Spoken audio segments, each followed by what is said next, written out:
Every established society or culture has had its stories of rebirth or resurrection. You think of the phoenix myth, the bird that rises from its own ashes. And you've always seen in these same societies and cultures the realization, the understanding that life is the great compelling factor in our existence. We struggle to maintain our lives, to preserve them if necessary. It has been said that self-preservation is the first of all great human emotions. And perhaps that's true, because we have an innate sense that we are living creatures and that life is what draws us forward into fresh experience. I was looking for an Hawaiian proverb that would fit into what I planned to say this morning, and I found this one, no hoi ki puhi, which means one who falls into the blowhole rarely escapes.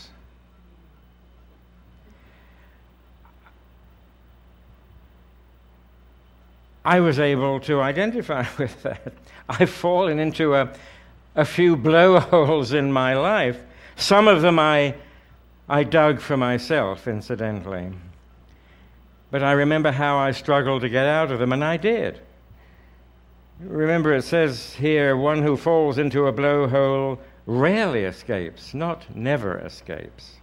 We can escape from those pits of despair and frustration in which we sometimes find ourselves. But we must have the understanding, the faith, and indeed the energy to do so. And blowholes do exist. My wife and I, for many years, maintained a small home on the south coast of Ireland, in the Irish Republic, where the great Atlantic Ocean rolls in and hits the cliffs. And blowholes are laboriously developed over great periods of time by the action of the waves. And it's fascinating to watch these blowholes at high tide, because all the spume and the spray rise up in a great fountain when a wave hits. Now, there are those who, out of curiosity or stupidity, try to go down into the blowholes. And every year there are people who, I'm sorry to say, don't come up out of the blowholes. But there are others, of course, who do. And generally speaking, those who do come back out of the blowholes are those who have the least burden to bear. If they have backpacks, if they have heavy clothing on, they are more likely to stay at the bottom of the blowhole and experience the consequences. But those who are nimble and lighter, and they don't have to be young necessarily, those who have fewer burdens and less weight to carry, they are the ones who rise again to the top of the blowhole and crawl out, perhaps to the acclamation of those who, alas, have seen them fall down. This is an analogy of life. Is this not analogous to much of what happens in our own experience? I think perhaps it is. And if you look at the ministry of Jesus, you will see that he is, in many ways, obsessed with our need to say yes to life, to move forward, and to take advantage of life's possibilities. Life always drawing us forward, saying, come on, live, live, live. He said himself, I came that you might have life and that more abundantly. And in some of the so-called miracles that he performs, we see his extraordinary emphasis upon the living of life. There's a story with which we're all familiar, and I share it with you now. It comes from the Gospel of John. Martha and Mary, his friends, have lost a brother called Lazarus. We don't know to what malady, or perhaps to an accident, we don't know. But they say, our brother has died. They say this to Jesus. What can you do for us? And Jesus goes to the tomb of Lazarus, which, as we may well imagine, in those days was hollowed out of the rock, above ground, with a stone rolled over its entrance. Indeed, the story conveys this impression. And Jesus raises his voice in a great cry, and he says, Lazarus, come forth!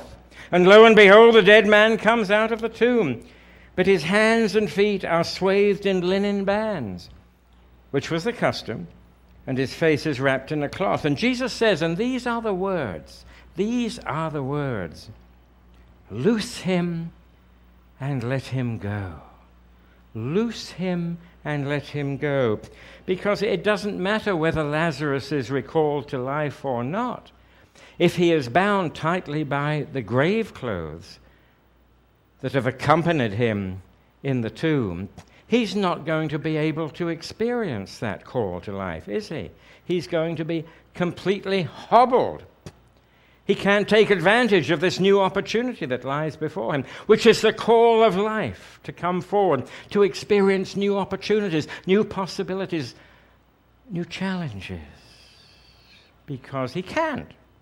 He's hobbled. Now, people come to me sometimes and they say, well, how did Jesus perform this miracle? How did Jesus perform?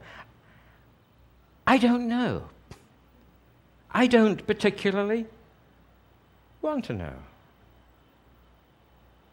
What I get from that exposition in our Bible is that Jesus gave somebody a new chance to live. But they couldn't take advantage of it. They couldn't move forward into the experience of life. They couldn't realize their potential in life until the grave clothes had been removed. And that, to me, is where the significance of this story lies. How many times have I wanted to take advantage of the opportunities that I thought lay before me in life, and I've been held back by all sorts of inhibitions, by fear, lack of self-confidence, some abusive situation that I experienced in the past that has robbed me of my sense of forward movement. What is holding me back?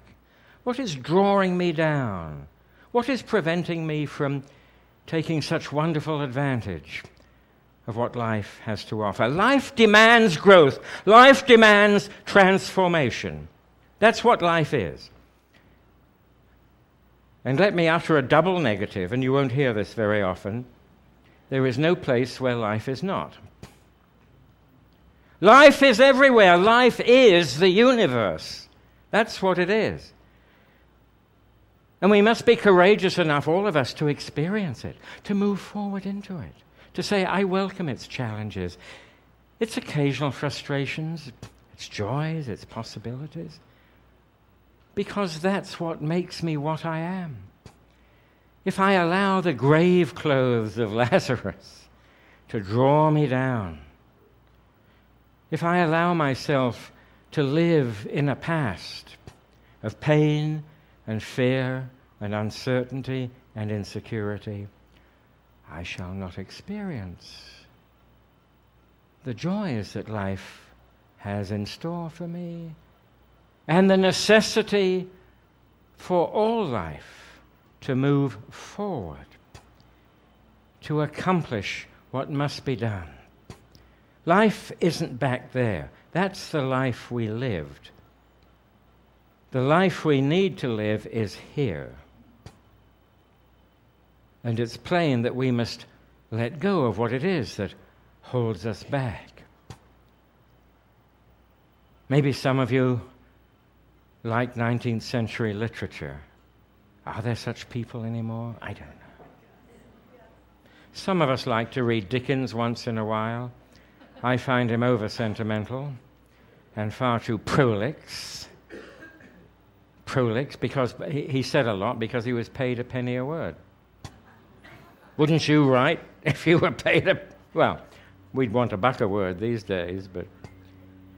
So some of his work, I think, is unnecessarily long, but I stand before you not in the guise of a literary critic, thank God. One of the favorite books of his, in my estimation at least, is A Tale of Two Cities. I like it because I think it's quite authentic from an historian's point of view, because it wasn't written that long after the events it describes took place. A doctor, Dr. Manette, is put in the Bastille, that medieval fortress that was symbolic of all royal oppression. As a matter of fact, there were only half a dozen prisoners in the Bastille when it was liberated in 1789. We don't always remind ourselves of that, but it's the case. But Dr. Manette, supposedly one of the heroes of the book, is immured inside the walls of the Bastille. And he's put there for no apparent crime. The fact is that he witnessed an event which he shouldn't have done. Some bad behavior by an aristocrat, or an aristocrat if you prefer that pronunciation. And he's put in the Bastille by a lettre de cachet, just a general warrant, which assigns him to a life in prison. Great idea, I guess, if you're in power. Not a very good idea if you're not in power. So poor Dr. Manette spends years and years and years in jail. He becomes totally institutionalized. And then, of course, when the Bastille is liberated in 1789, 14 Juillet, the 14th of July, that's just been celebrated by the French, when he's released, he is, in Dickens' immortal phrase, recalled to life. Recalled to life. He is lain there in a blowhole, in a pit, for countless years. And yet suddenly he's recalled to life. And the rest of the book discusses how he handles that. To some extent, there are other plots running at the same time, which is typical of Dickens and most Victorian writers.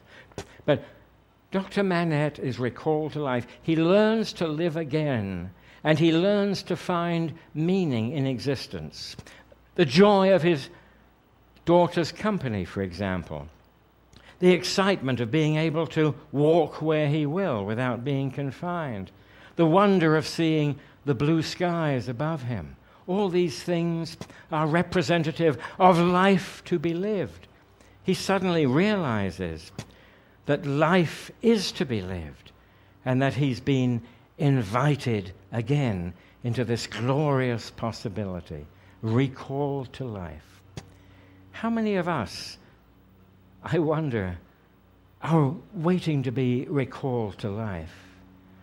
How many of us, I wonder, are still imprisoned in anxieties and concerns of our own making or the making of others? Isn't it time for us to break free, to see the wonderful power of spirit in our lives, so that we may once again express ourselves and feel truly that we have a role to play in existence?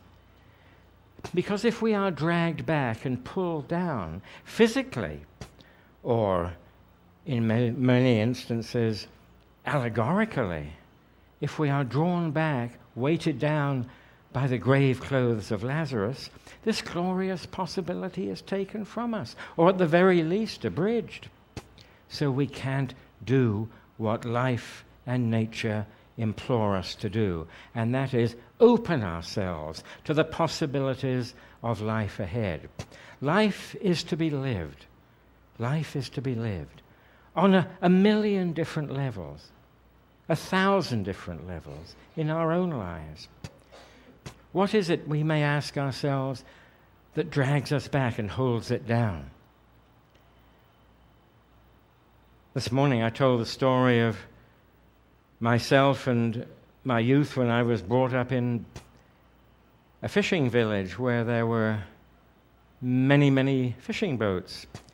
And about every 18 months, the captains of these vessels would bring them back into port and tip them on their sides. They would bring them into shallow water. It's called, in nautical terminology, careening.